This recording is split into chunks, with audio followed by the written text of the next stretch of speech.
Hey pessoal, eu tô fazendo esse vídeo aqui para mostrar um breve estudo que eu fiz sobre a liquidez do dólar e eu resolvi fazer ele porque eu sempre comento no meu canal que a gente tem que sempre entender muito bem de mercado, estar atento às características do ativo, ver as mudanças, para a gente realmente ser um especialista e a gente conseguir se adaptar e conseguir reagir a como o mercado anda. E eu acho que essa situação é um bom exemplo disso, então por isso eu resolvi fazer aqui e mostrar para vocês. Uma coisa que é dada quase como uma lei no mercado, pelo menos no mercado de dólar, é que o cheio que manda e o mini apenas segue. Isso realmente é verdade, normalmente é isso que acontece, tanto é que mesmo se você for operar o mini, o recomendado é você olhar as ferramentas voltadas ao dólar cheio, mas isso daí não é uma lei, é uma regra e está suscetível a mudanças. Devido às mudanças que está acontecendo no mercado, devido à baixa liquidez e à abertura de spreads, a gente tem notado que o mercado às vezes mini está tendo uma certa relevância e ele em alguns momentos está conseguindo levar alguns movimentos, em alguns momentos está sendo puxado por ele. Então por conta disso eu resolvi fazer esse estudo e as conclusões que eu cheguei é o que eu vou mostrar aqui para vocês agora. Então bora lá? Bom pessoal, agora a gente está aqui na minha tela. Primeiramente eu queria pontuar uma coisa, que esse movimento da liquidez migrar do contrato cheio para o mini é uma tendência mundial, em muitos países acontece isso com vários ativos, até mesmo nos Estados Unidos, o índice S&P lá, o futuro de índice S&P, o contrato que tem maior liquidez é o mini, tudo bem lá que não tem só mini cheio, tem micro também, mas isso é uma coisa que aconteceu, eu não acho, pelo menos momentaneamente não é o que parece, que isso é uma mudança estrutural, que realmente é uma coisa que vai se perpetuar, mas é uma coisa que está acontecendo no momento por conta das circunstâncias que a gente está vivendo e eu acho que é interessante ficar de olho. Bom, a gente tem aqui no dois gráficos, esse daqui é do dólar cheio e esse daqui do lado direito é o do dólar mini. A gente percebe que o mini ele vem tomando uma certa relevância desde que começou a ter volume nele. E ele, desde 2018, ele tinha ficado mais ou menos nessa faixa aqui de uns 65 bi. E agora em 2020, depois principalmente que começou realmente a ter a crise, a gente vê que ele tomou uma proporção bem grande. E em relação ao cheio, ele também tem aumentado um pouco a liquidez dele, mas a gente percebe que aqui ele está em 161 mais ou menos bi nos picos, enquanto o mini já está com 216. Bom, isso a gente consegue perceber operando no dia a dia, que algumas vezes está abrindo spread, está abrindo buraco, o mini às vezes está levando alguns movimentos, e aí eu acho que é interessante analisar esse volume, por conta disso que eu resolvi também fazer uma planilha para fazer um estudo, que é essa planilha aqui. Aqui a gente tem os dados do cheio, tá? E do contrato mini de 2 anos, então eles começam desde lá do meio de 2018, tá? Até mais ou menos o meio de 2020, que seria, no caso, hoje. Os dados aqui eles estão desde do dia 24/6, ou seja, ontem, eu estou gravando no dia 25. E o que eu fiz? Bom, para exemplificar, para ficar bem claro, para caso alguém não consiga entender vendo essa planilha, eu fiz aqui para exemplificar. Aqui são os dados do mini, como eu disse, tem então abertura, a máxima, mínima, fechamento, volume. Isso daqui ignora essas duas colunas aqui, elas não são relevantes para essas conclusões, eu só fiz para realmente entender mais ou menos o quanto estão oscilando e o quanto de volume teoricamente está por cada ponto, tá? Mas ela não é relevante para esse estudo. A única parte que é irrelevante para o nosso estudo é essas duas aqui, que são as colunas de resultado. E o que elas são? Bom, tem a diferença do volume, que nada mais é do que o volume do mini menos o volume do cheio, que dá o diferencial, que aí...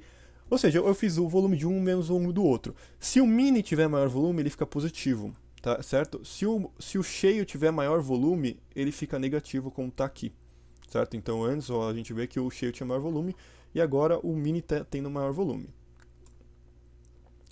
Essa última aqui coluna, que é a coluna X, o que ela é? Eu peguei um volume e coloquei como base 100. Eu peguei esse volume aqui, ó, 137 do dia 16/6, que é o maior volume, e coloquei ele como base 100. Ou seja, eu comparei todos os outros volumes contra ele. Ou seja, se, por exemplo, eu tiver metade do volume, tiver 68,5 bi, vai ser 50%. Se tiver o dobro do volume, 274 bi, vai ser 200%. Se tiver o mesmo volume negativo, vai ser menos 100%. Entendeu? Eu comparei todos os volumes com o maior volume da série que a gente está analisando. E por último, a proporção.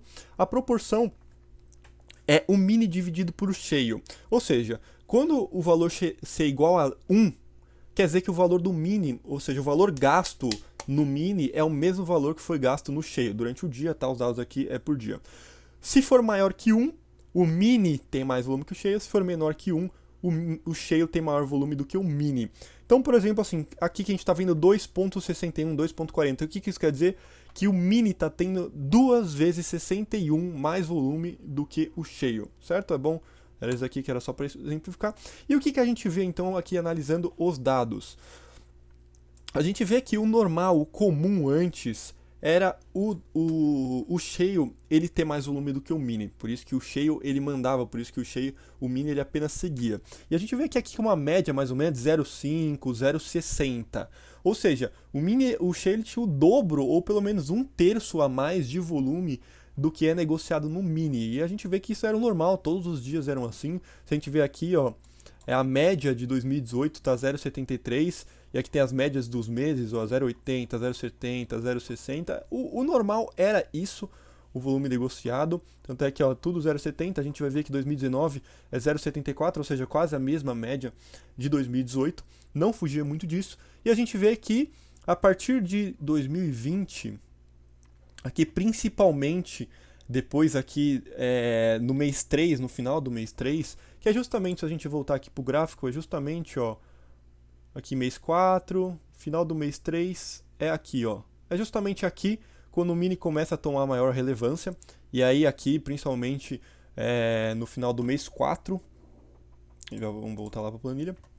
Então aqui, ó, final de mês 3, o mini começa a ter uma relevância, inclusive o mini, aqui ó, 0.99, 1.2, o mini começa a ter maior proporção e a gente vê que isso começa a se tornar um padrão. E se a gente vir, e não só um padrão, mas ele vem ficando cada vez maior. Então a gente vê aqui, ó, que ele ficou maior, mais 1,5, 2, e desde mais ou menos aqui dos 12 últimos dias, 13 últimos dias, ele vem ficando o dobro do que tinha no cheio. Então o mini está tomando uma boa relevância. Bom, para facilitar ainda mais a compreensão, eu fiz também alguns gráficos. Então o que a gente tem aqui é o volume do mini, o volume do cheio, certo? Então a gente vê que com o tempo realmente ele vem aumentando o volume do cheio. Você vê que aqui nessa área aqui tá começando a ter mais volumes, aqui nessa área que tinha menos volume tá tendo menos volume. A gente vê também isso pela linha aqui da média, que é uma linha que fica uma tendência realmente, a tendência que está aumentando o volume. E quando a gente vê isso no mini também tem uma tendência a aumentar o volume, ou seja, no cheio aumentou o volume, só que no mini aumentou muito mais. A gente vê que aqui, ó, desde o final do mês 3, vem aumentado bastante o volume negociado no mini.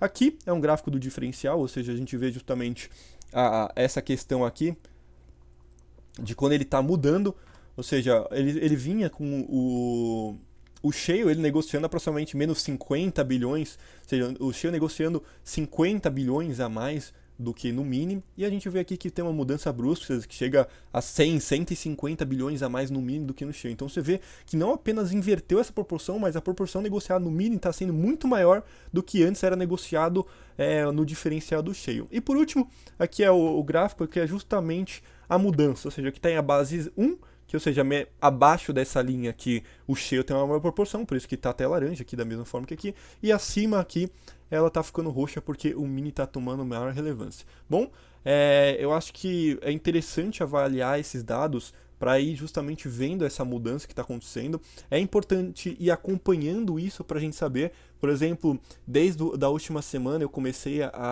desde que comentaram isso comigo, que o mini estava tomando uma certa relevância, eu comecei a analisar.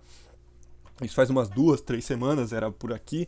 E aí, na última semana, inclusive, que é quando realmente começou a tomar uma proporção grande, eu antes tinha só um DOM, que eu olhava o book do mini para ver quando o mini ia antes, e agora eu tô tendo até um TT ali, meio filtrado para mim, analisando, porque às vezes uns fluxos fortes está acontecendo no mini. É uma forma que a gente tende a se adaptar. É interessante ir acompanhando esses dados pelo menos uma vez por semana, para ir acompanhando qual é a evolução disso, como as coisas vão seguir, mas pelo menos, caso você não queira fazer uma planilha dessa e tal, você pelo menos é interessante você ter isso aqui. Eu tenho aqui o volume de hoje em dia do cheio e do mini.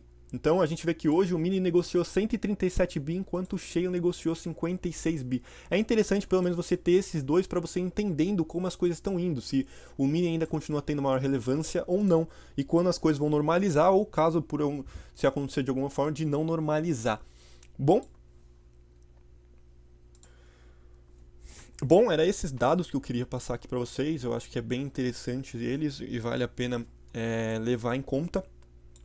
E eu acho que também ele é como eu já havia dito, ele é um bom exemplo do porquê você realmente tem que entender como o seu ativo funciona, não simplesmente ver o que o pessoal fala aí na internet e lidar como verdade, porque a realidade de hoje pode não ser a realidade de amanhã. Então é interessante você entender muito bem seu ativo, tá de olho nas características, como ele vai se mudando, por quê? Porque se um dia ele mudar, você vai conseguir se adaptar. Que nem eu consegui perceber isso vendo o fluxo, consegui me adaptar agregando novas ferramentas. E hoje eu já sei disso, eu estou conseguindo analisar os dados dia a dia, semana a semana pelo menos, e caso isso mude, eu tenho certeza também que eu vou conseguir me readaptar. Então a importância de você sempre estar atento e realmente você ter conhecimento de como as coisas funcionam e não simplesmente lidar com verdades ditas, paradigmas do mercado, paradigmas que as pessoas citam aí na internet. Bom, vou ficando por aqui, eu espero que tenha ajudado. Se você não concordou com algo, acho que eu fiz alguma métrica errada, poste aí no comentário, eu acho que isso pode agregar não só a mim, mas também a todos que olham. Se você tem uma dúvida ou qualquer coisa, também pode postar no comentário, ou se quiser algo mais direto, pode mandar no meu e-mail que está aí embaixo, que com certeza eu vou responder. Bom, eu vou ficando por aqui, tamo junto, fui!